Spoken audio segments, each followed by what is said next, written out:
میں ہوں مشاہد محمد سعید اور تمام دیکھنے اور سننے والوں کو السلام علیکم۔ ناظرین کرام، ہماری ٹاپک ہے ایک جوان بیوہ عورت کا تڑپا دینے والا واقعہ۔ ناظرین کرام، حضرت حسن بصری رحمۃ اللہ علیہ کا زمانہ ہے۔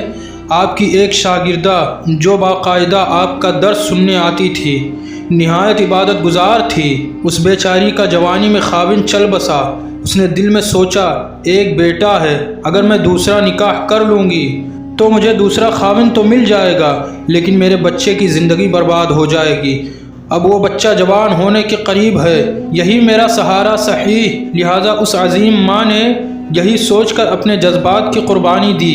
بیوہ عورت گھر میں بچے کا پورا خیال رکھتی، لیکن جب وہ بچہ گھر سے باہر نکل جاتا تو ماں سے نگرانی نہ ہو پاتی۔ اب اس بچے کے پاس مال کی کمی نہ تھی، اڑتی ہوئی جوانی بھی تھی۔ یہ جوانی دیوانی مستانی ہو جاتی ہے، چنانچہ وہ بچہ بری صحبت میں گرفتار ہو گیا، شباب اور شراب کے کاموں میں مصروف ہو گیا۔ ماں برابر سمجھاتی، لیکن بچے پر کچھ اثر نہ ہوتا، چکنا گھڑا بن گیا۔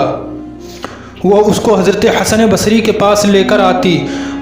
حضرت بھی اس کو کئی گھنٹے سمجھاتے، لیکن اس بچے کا نیکی کی طرف رجحان ہی نہیں تھا۔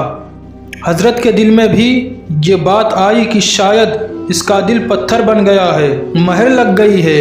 بہرحال ماں تو ماں ہوتی ہے، ماں اسے پیار سے سمجھاتی رہی، میرے بیٹے نیک بن جاؤ، تمہاری زندگی اچھی ہو جائے گی۔ کئی سال برے کاموں میں لگ کر اس نے اپنی دولت کے ساتھ اپنی صحت بھی تباہ کر لیا اور اس کے جسم میں لا علاج بیماریاں پیدا ہو گئیں۔ معاملہ یہاں تک آ پہنچا کہ اٹھنے کی بھی سکت نہ رہی اور بستر پر پڑ گیا۔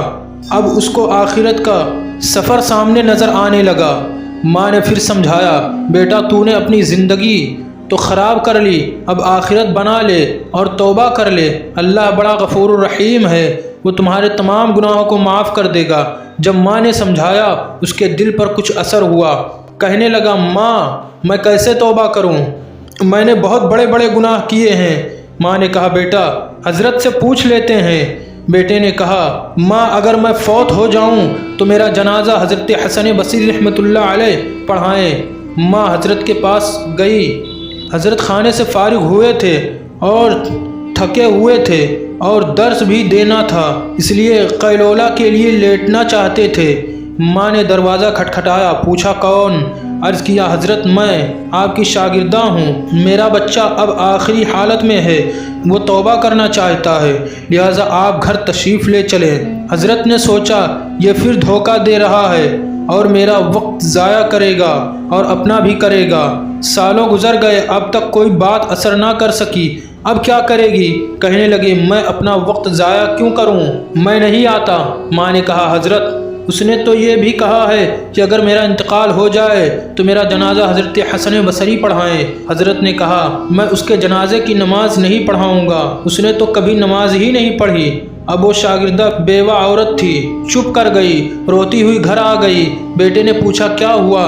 ماں نے کہا، ایک طرف تیری حالت، دوسری طرف حضرت نے انکار کر دیا۔ اب یہ بات بچے نے سنی تو اس کے دل پر چوٹ لگی اور کہا، ماں میری ایک وصیت سن لیجئے۔ میں نے پوچھا، بیٹا وہ کیا ہے؟ عجیب وصیت کہا، امی میری وصیت یہ ہے کہ جب میری جان نکل جائے تو سب سے پہلے اپنا دوپٹہ میرے گلے میں ڈالنا، میری لاش کو کتے کی طرح صحن میں گھسیٹنا، جس طرح مرے ہوئے کتے کی لاش گھسیٹی جاتی ہے۔ بیوہ عورت نے پوچھا، بیٹا وہ کیوں؟ کہا، امی اس لیے کہ دنیا والوں کو پتہ چل جائے کہ جو اپنے رب کا نافرمان اور ماں باپ کا نافرمان ہوتا ہے اس کا انجام یہ ہوا کرتا ہے۔ میری پیاری ماں، مجھے قبرستان میں دفن نہ کرنا۔ میں نے کہا، وہ کیوں؟ کہا، ماں مجھے اسی صحن میں دفن کر دینا، ایسا نہ ہو کہ میرے گناہوں کی وجہ سے قبرستان کے مردوں کو تکلیف پہنچے۔ جس وقت نوجوان نے ٹوٹے دل سے عاجزی کی یہ بات کہی تو پروردگار قدوس کو اس کی یہ بات اچھی لگی، روح قبض ہو گئی۔ ابھی روح نکلی ہی تھی، ماں آنکھیں بند کر رہی تھی تو دروازے پر دستک ہوئی۔ پوچھا، کون؟ جواب آیا، حسن بصری ہوں۔ کہا، حضرت آپ کیسے؟ فرمایا، جب میں نے تمہیں جواب دے دیا اور سو گیا، خواب میں اللہ رب العزت کا دیدار نصیب ہوا۔ پروردگار نے فرمایا، حسن بصری تو میرا کیسا ولی ہے؟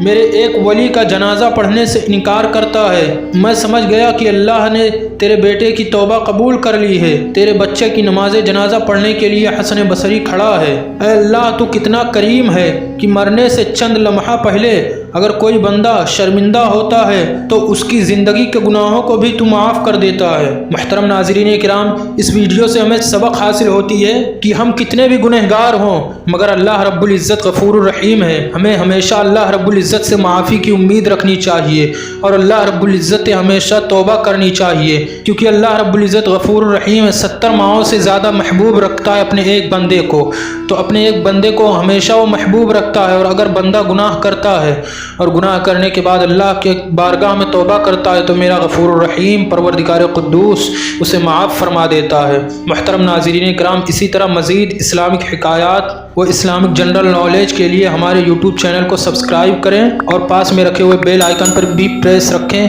تاکہ ہر نئی آنے والی اپڈیٹ آپ کو ضرور ملتی رہے۔ تب تک کے لیے جزاک اللہ خیرہ۔ اللہ حافظ، خدا حافظ۔